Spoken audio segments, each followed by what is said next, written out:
Howdy, and welcome to our next episode of Isaiah and the Bible. We're making good progress. You should have gotten the study guide in an email I sent out about 2 days ago. It was Monday night at about 9:40 or so. If you didn't get that, let me know, and I will make sure that you get a copy so that you can follow along. But before we get into that study guide, let's go ahead and open with prayer. Heavenly Father, you bless us with so many good things in our lives. This week we come to you especially thankful for the freedoms that you have given us, that we're able to worship you and study your word with freedom. And much of this is due to those who gave up their lives so that we would be free. We thank you for those who have laid down their lives in our militaries and our first responders so that we would have these freedoms and these blessings. But we thank you for him who most importantly laid down his life, which is our Lord and Savior Jesus Christ. And we ask that you help us to remember his sacrifice for us each and every day. We pray all of this in his name. Amen. I don't think I have any announcements, nothing big going on. And so we're just still looking for a place, hopefully making some progress on that. I did want to say once we do find a place, this study will change a little bit. We'll probably move more towards a in-person study that's recorded, and then maybe I'll do a little bit of an opening or something like that, and then post it. So it'll probably look a little different, but it'll still be the same study, and hopefully that'll work as well. But we'll see. We got to find a place. We got to get it set up. We got to build a sound system, and we got to do all of that before that can start to happen. So a lot to do, a lot to do. Well, let's go ahead and get started. As you can see, our study guide is quite long this time. It goes on to the fourth page. So we're gonna attempt to do about 3/4 of a page, maybe 2/3. Today we are going to try and get through question 10 or 11, just depending on how long each question takes. So let's start up at the very top. Isaiah 5 and Deuteronomy. So, question number 1 is who wrote Deuteronomy? And this is the last time we get to use this one. The answer's finally going to start changing after today. But just like Genesis, Exodus, Leviticus, and Numbers, the answer to this question is Moses. We can, I don't want to say quibble, but we could have a conversation about who writes the very end of it because the last chapter is the death of Moses. So there's a good chance that it's Joshua or maybe even Caleb who sits down and writes what happens with the death of Moses because it probably for good reasons was probably not Moses who wrote about his death before it happened. So it's probably one of those two or someone else who was close to Moses when he was writing all of this down that sat down and wrote that last chapter, maybe last two chapters. And our next question is what happens in the book of Deuteronomy? Now, if you've ever sat down and read Deuteronomy straight through, it's maybe not the most exciting book because we have a bunch of the laws repeated here. And that's because let's jump down to question 3 and then come back and finish answering 2 because question 3 answers part of question 2. And question 3 is when is this in the Torah timeline? And we have 2 references, Deuteronomy 1:1 and 1:8. So 1:1 says, these are the words that Moses spoke to all Israel beyond the Jordan in the wilderness. In the Arabah opposite Supa between Paran and Tophel, Laban, Hazeroth, and Dizahath.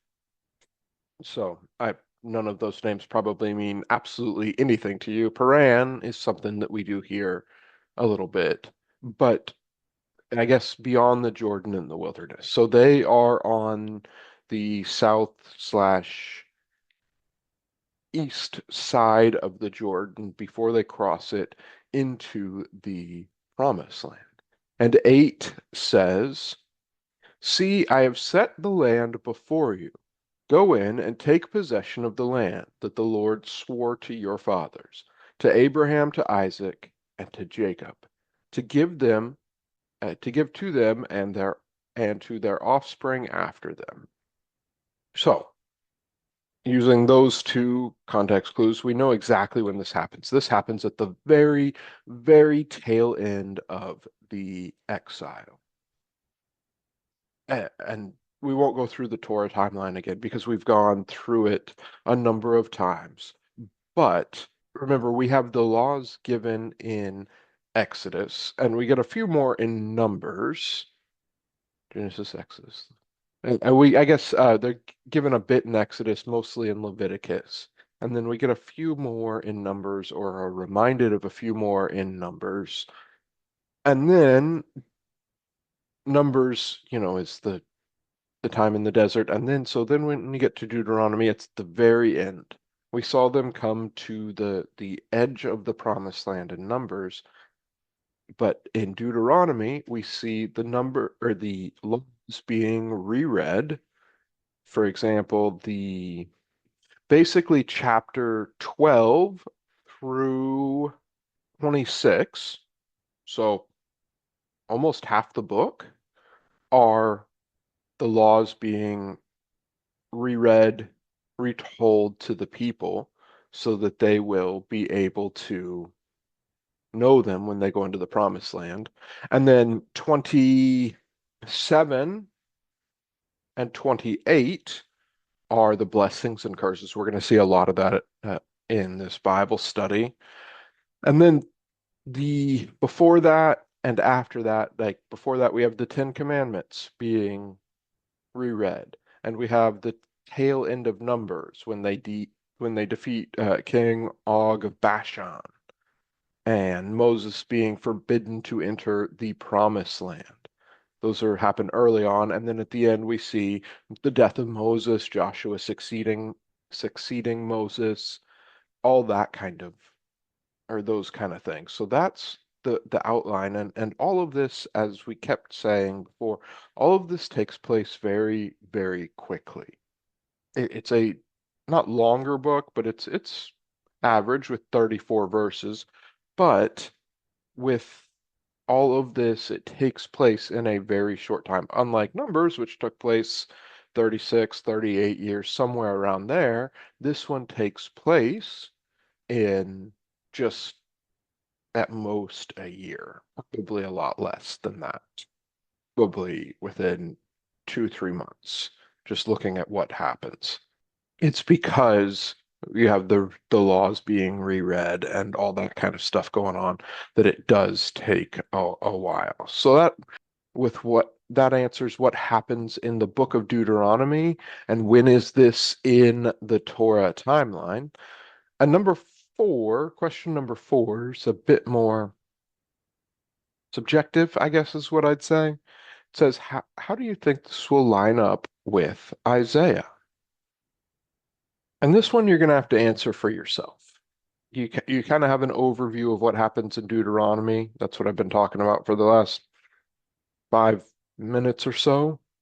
So you have this overview of what happens in Deuteronomy, and you know what happens in Isaiah, or at least you know a lot of what happens in Isaiah because we've been talking about it for, I guess today is 4 months of studies, if you will, seeing that we release one a week.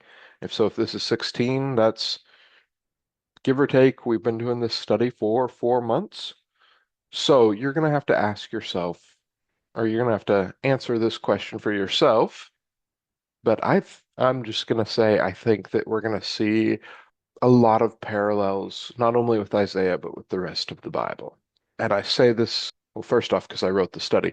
Second off, because a lot of times you hear, oh, I don't want to read Leviticus or Numbers or Deuteronomy. It's stuff that doesn't matter.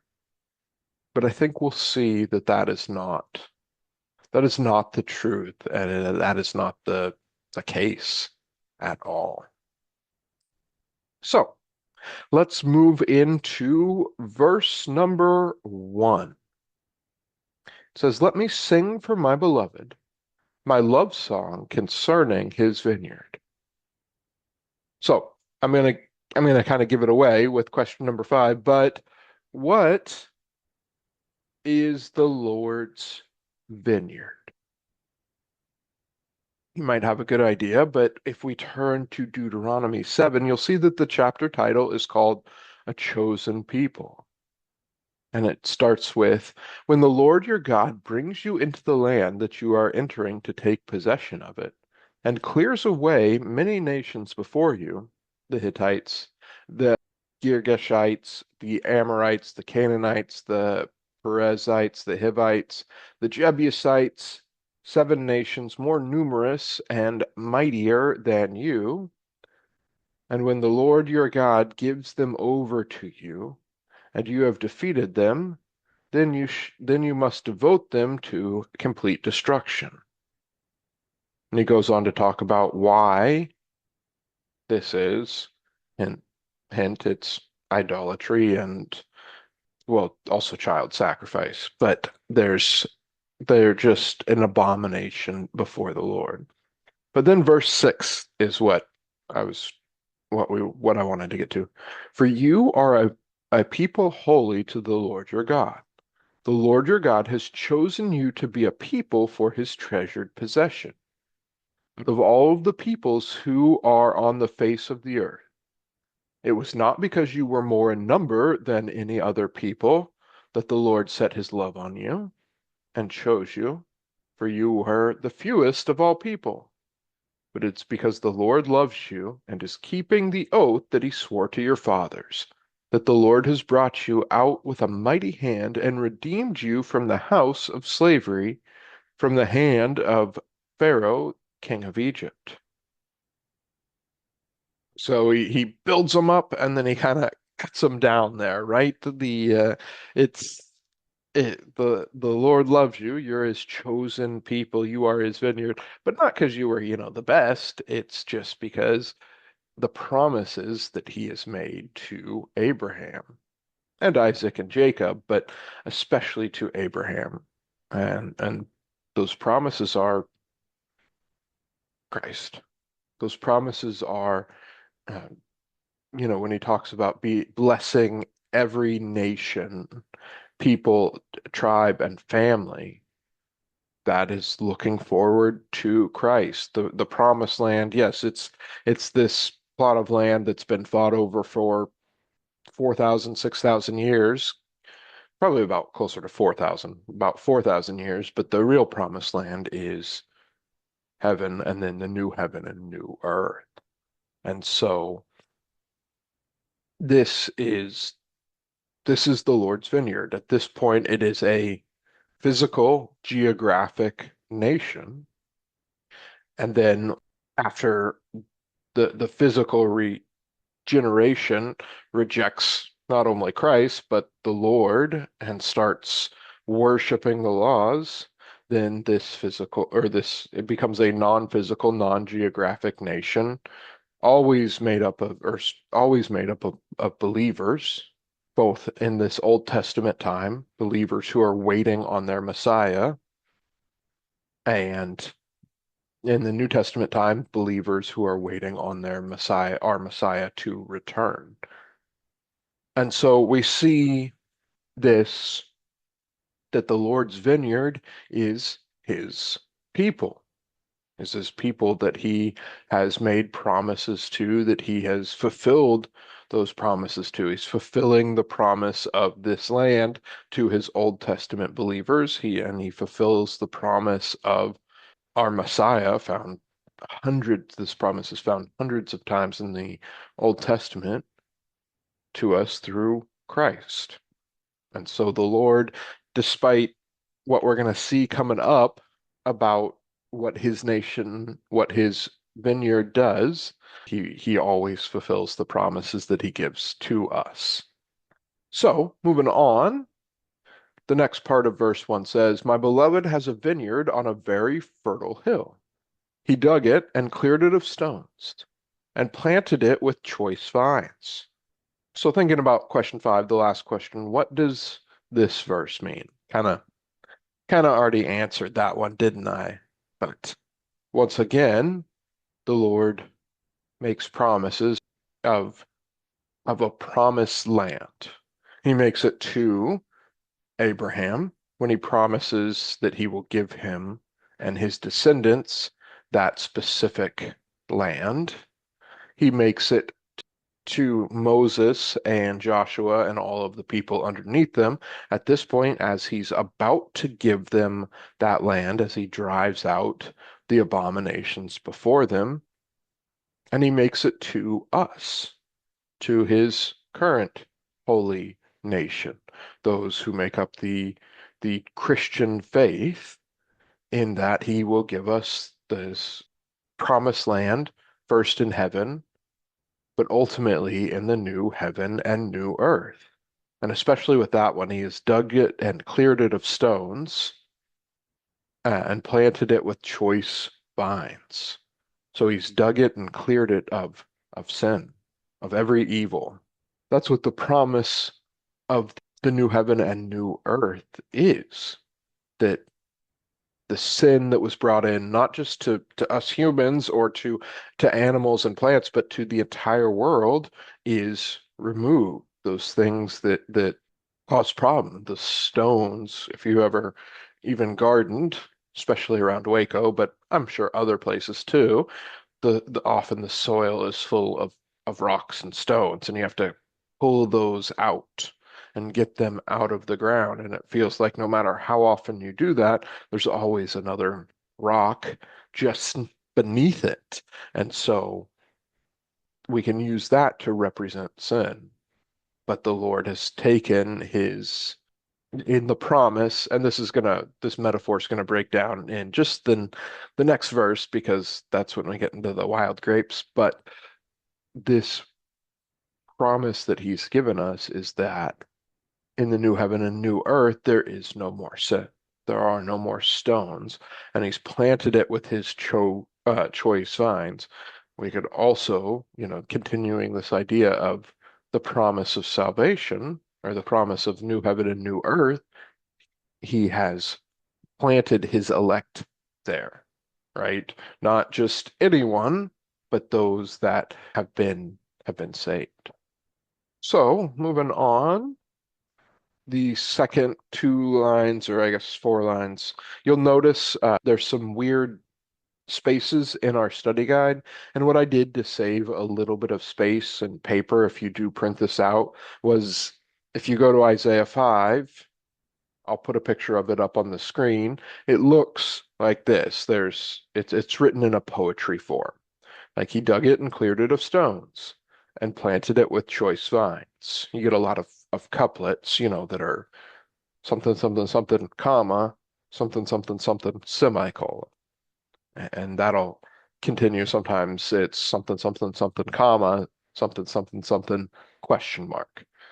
But to save some space, I tried to move a lot of those lines together.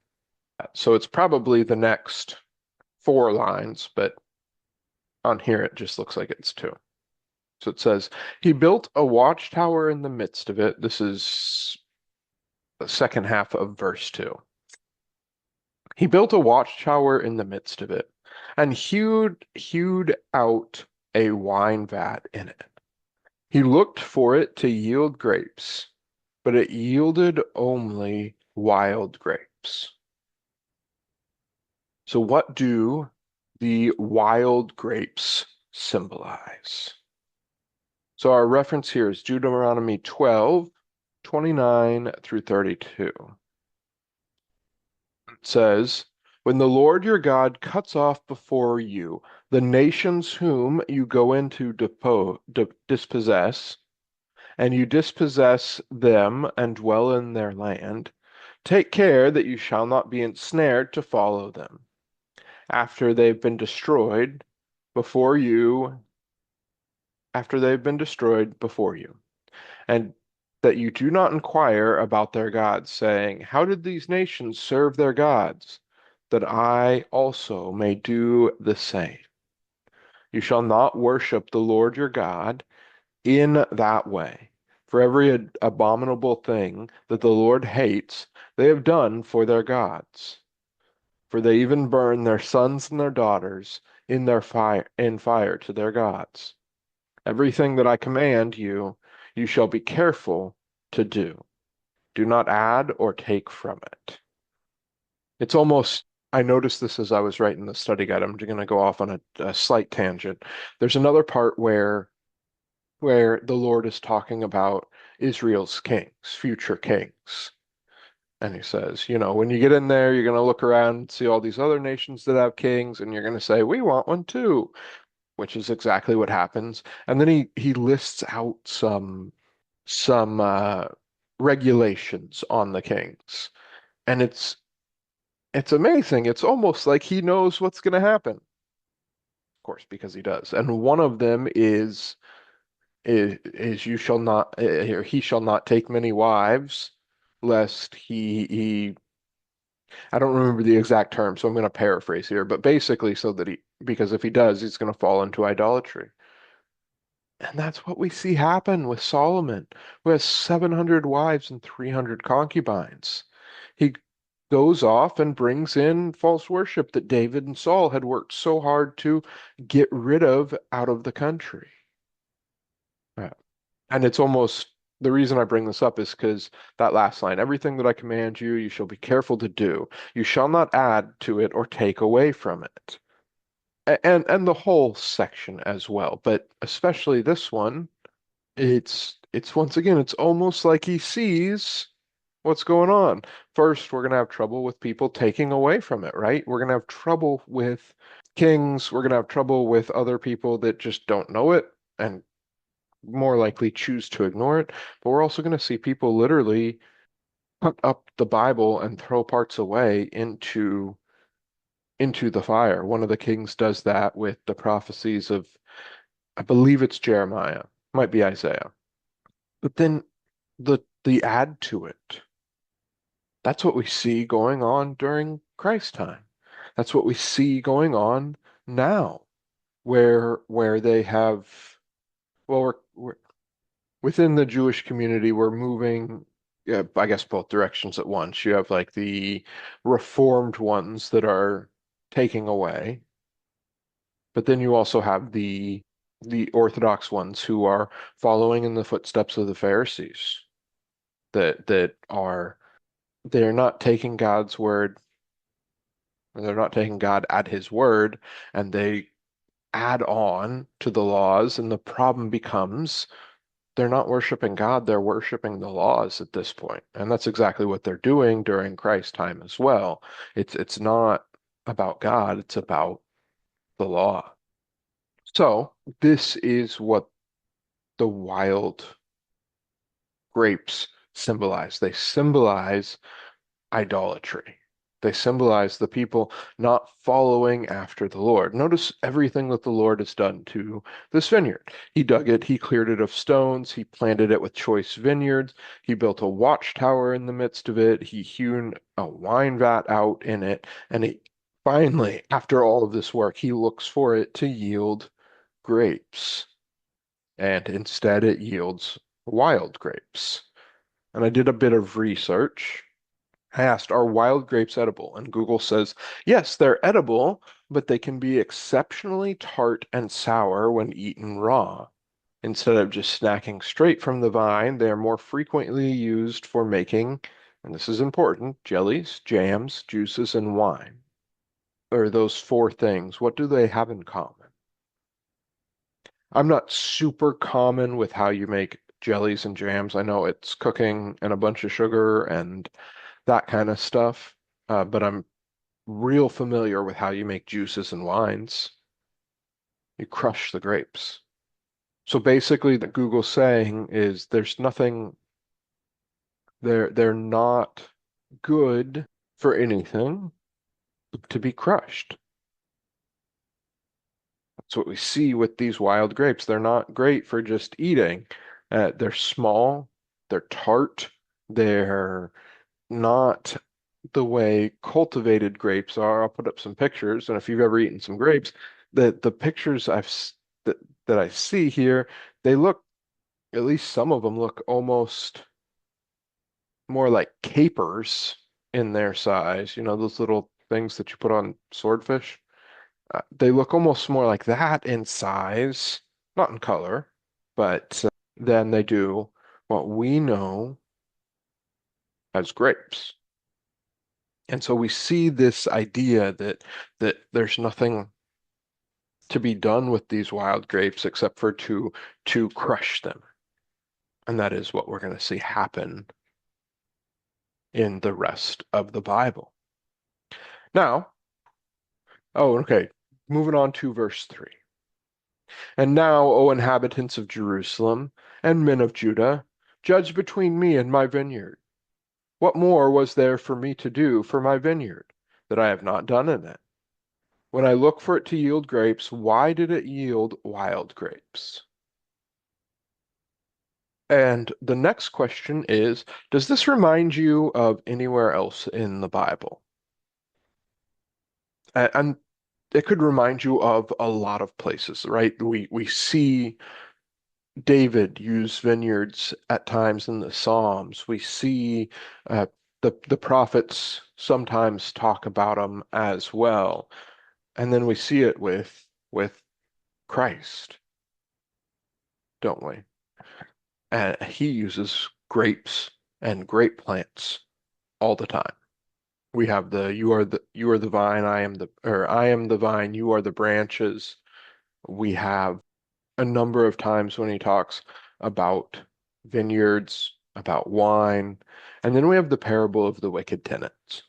And this is the one that when I read it, I said, when I read these first 3 or 4 verses, I was like, that is almost, to me, almost identical. In case you don't remember, I'll read it again real quick. It's Luke 9 through 18. And he began to tell the people this parable. A man planted a vineyard and let it out to tenants who went into another country for a long while. When the time came, he sent a servant to the tenants so that they would give him some of the fruit of the vineyard. But the tenants beat him and sent him away empty-handed. And he sent another servant, and they also beat and treated him shamefully, and sent him away empty-handed. And he sent yet a third. This one also they wounded and cast out. Then the owner of the vineyard said, "What shall I do? I will send my beloved son. Perhaps they will respect him." But when the tenants saw him, they said to themselves, "This is the heir. Let us kill him so that the inheritance may be ours." And they threw him out of the vineyard and killed him. What then will the owner of the vineyard do to them? He will come and destroy those tenants and give the vineyard to others. When they heard this, they said, "Surely not." But he looked directly at them and said, "What then is this that is written?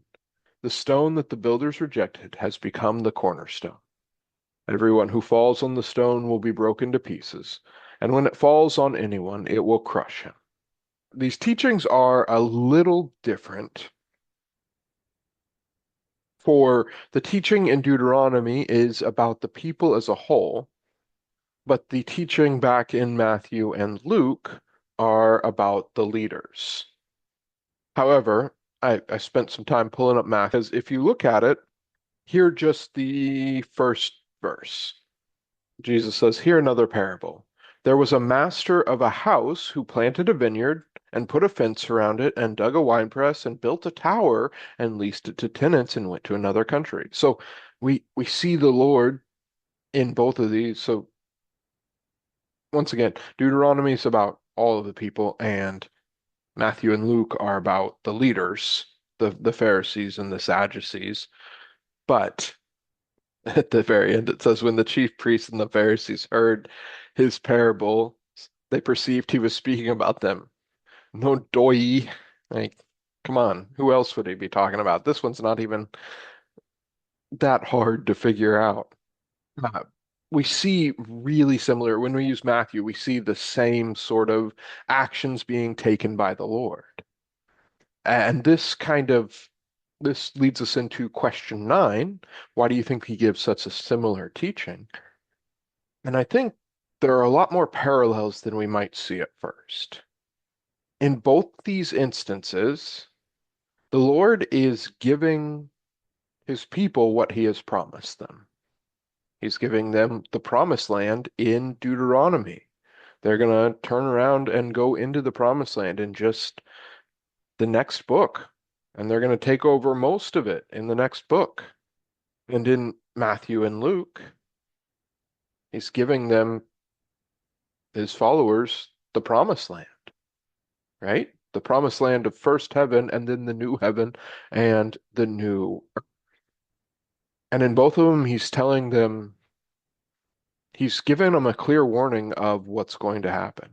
In Deuteronomy, it's that the people are going to fall to idolatry. And in Matthew and Luke, it's that the leaders are leading their people into idolatry of the law, that they're not recognizing, and neither of them do they recognize the good thing that has been given to them.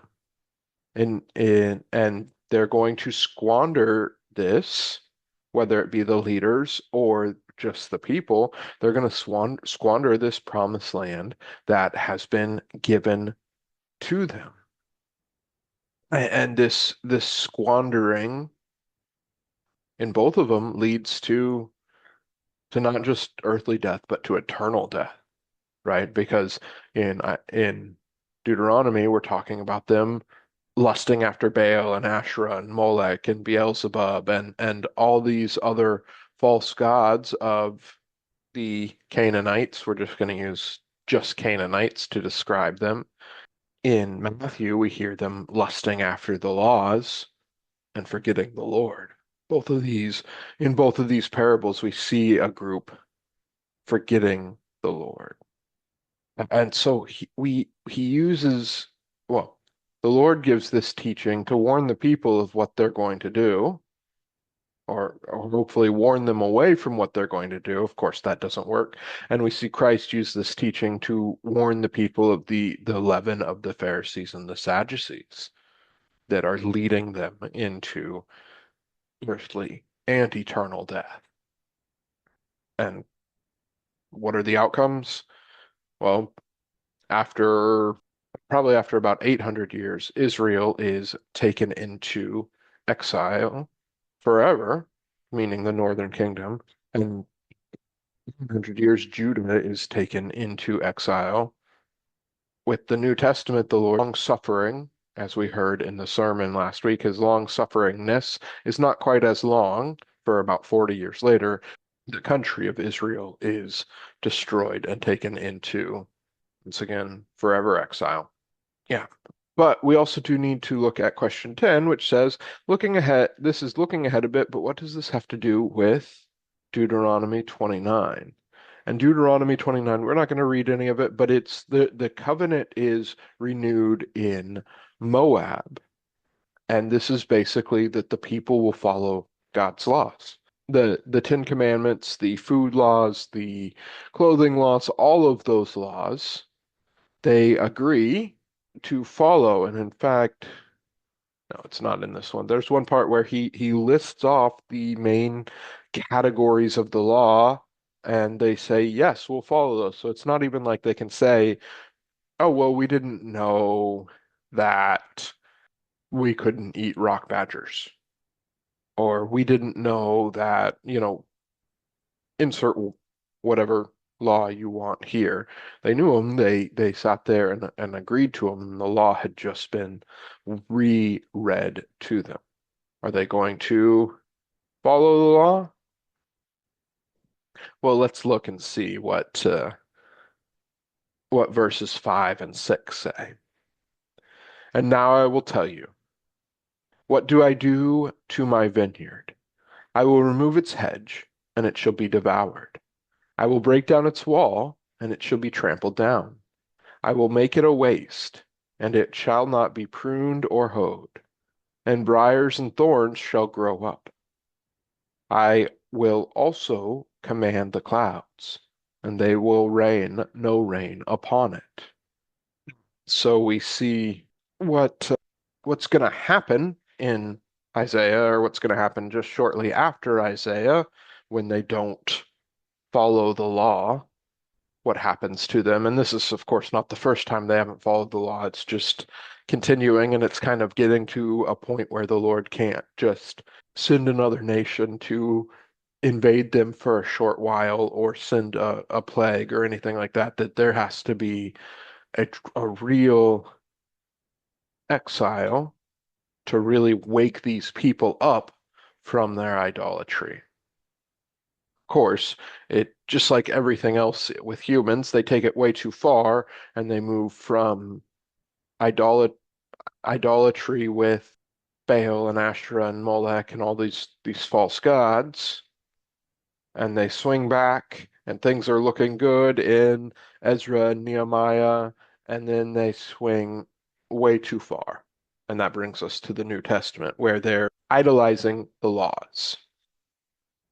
And so the question, number 11, and our last one for today, is how does this relate to our last few weeks of our study?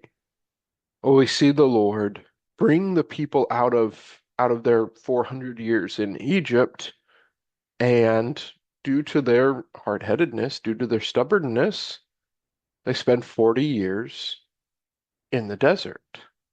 They spend 40 years there because they are not willing to listen to the Lord. And so they spend 40 years there being reformed. The old generation being killed off while the young new generation is being raised up in the Lord's promises. We see them dying off so that they can make way for this new generation who will listen to the Lord. That's the whole point of Numbers. That's the whole point of being in the desert, for being in the desert for 40 years. And we see this about to happen again. With Isaiah, that's what's going on. The Lord is preparing his people to be taken into the Babylonian exile that lasts, it's prophesied 70 years. They the Babylonians destroy the temple in 586 BC, and then they are returned in 5 538, but by Cyrus, but then it takes another almost 20 years, which there you go, there's your 70 before they're able to uh, really rebuild and be in their homeland again, right? They're there, yes, but they rebuild the temple, but no walls, no basically no city. So, and then it stops during Cyrus, and I don't remember, Xerxes is in there somewhere, like God King versus Gerard Butler in 300, yeah, him. But then there's also Darius, I want to say, is the one who allows them to rebuild the city walls. I'll double check and put up goofy pictures or something. And so this relates to them because he did this. He allowed them to wander the desert. There is no hedge. It's there in a waste. It shall not be pruned or hoed. Like these are all things that go on in the desert so that it can be reformed into a people that will follow the Lord. And the same thing happens, very much happens, truly happens to Jerusalem during the exile. The walls are broken down. No one, just some poor farmers are left in the area, and they move in some other poor farmers from Babylon and Assyria and other places to so that the land doesn't go completely empty, but it's not a whole lot of people there. And so this is what we see happening time and time again. The Lord um, breaks down the walls. He does these things so that his people can be reformed into what he wants them to be. I think that about covers it for today. I don't know. I know we've been recording for at least 40 minutes, but I'm guessing we've been going for a bit longer than that. So we'll go ahead and stop there and we'll pick up with verse 7 next week and see if we can't get through, I don't know, question 19 or so. Since we put a lot of time in and did well today, we can start going a little bit slower through the study guide if we want to hit the 4 weeks. So that sounds good. Thank you so much for being here, and we will see. I hope you have a blessed week, and we'll see you next week.